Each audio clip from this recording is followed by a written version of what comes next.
Good day everyone. Today we'll be discussing about the topic, the inverse of one-to-one functions.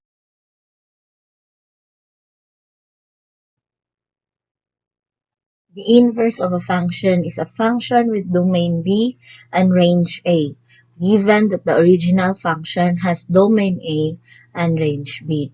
So, from domain A, pag mag-inverse na ta, mahimo na siyang domain B. Si A mahimong range A, and si range B mahimong domain B. Nga na ang sa inverse, balihon lang ang given function.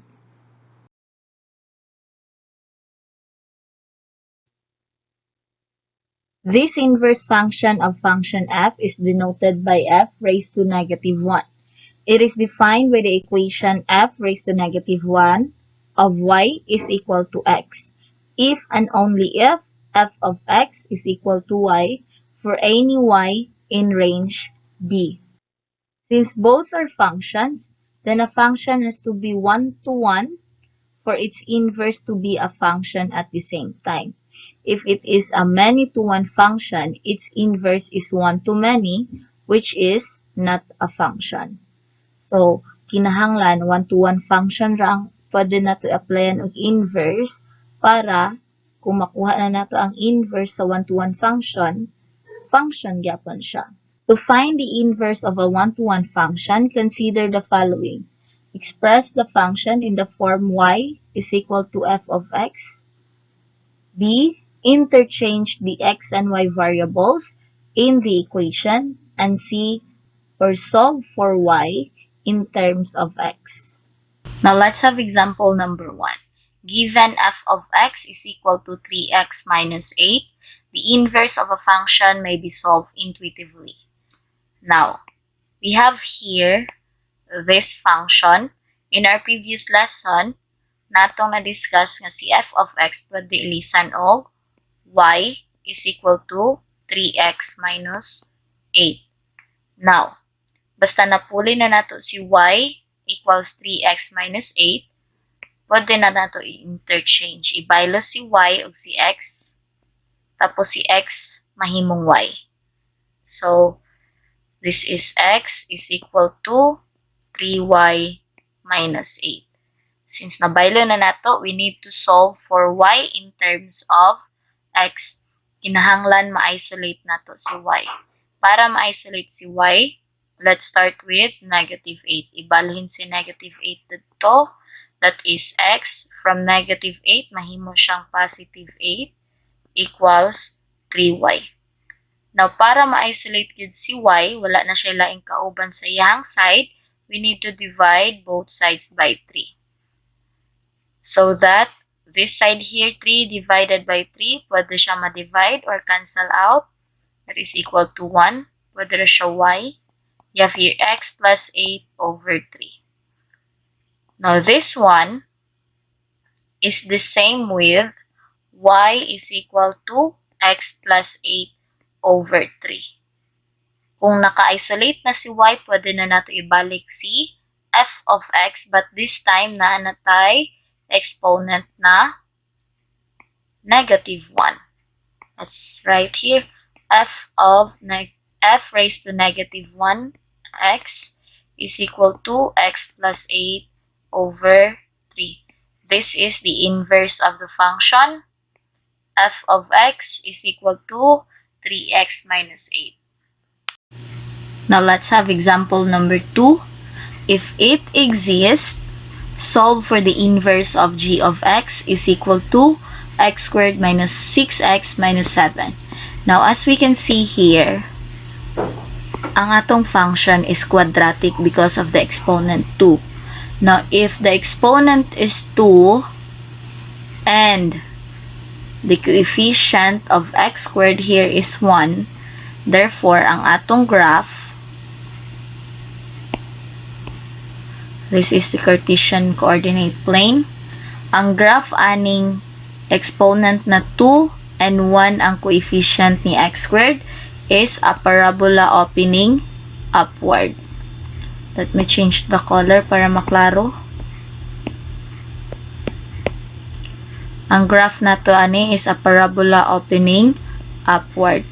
Now, if i-apply nato si horizontal line test para to test nga 1-to-1 function jud ni siya, mag-apply tag horizontal line test. There we can see nga kaduha na touch ang graph. Therefore, kani siya is not a 1-to-1 function. So our conclusion here is that therefore the given function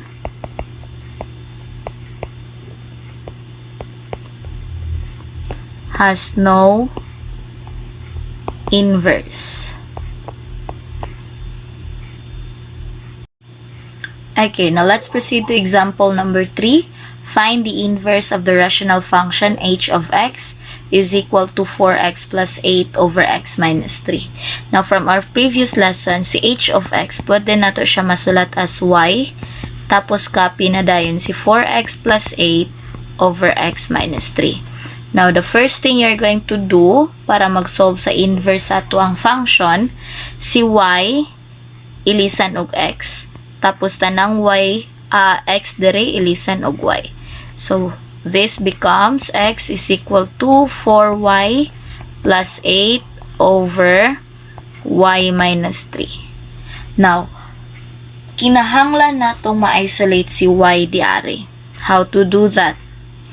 You need to multiply first para mawala si denominator na y minus 3. I-multiply na to ang whole equation og y minus 3. This is y minus 3. This is also y minus 3. Now, kay nag-multiply ta diare na side og y minus 3, automatic pwede na ma-cancel out si y minus 3.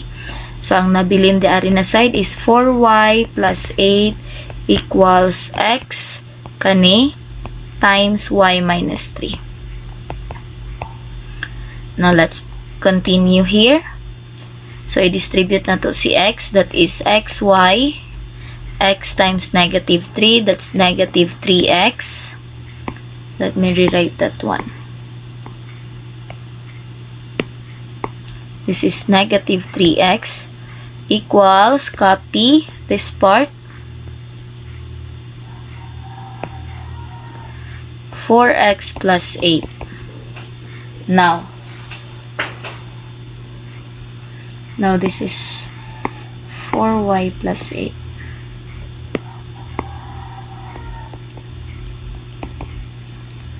Now, tanang na ay y, ibalhin na to dere, tapos ang na ay x, ibalhin na to dere, para mag-isolate ta ni y after. So, xy, from positive 4y, inigbalhin that becomes negative 4y, equals, si negative 3x, ibalhin that becomes positive 3x, and copy positive 8.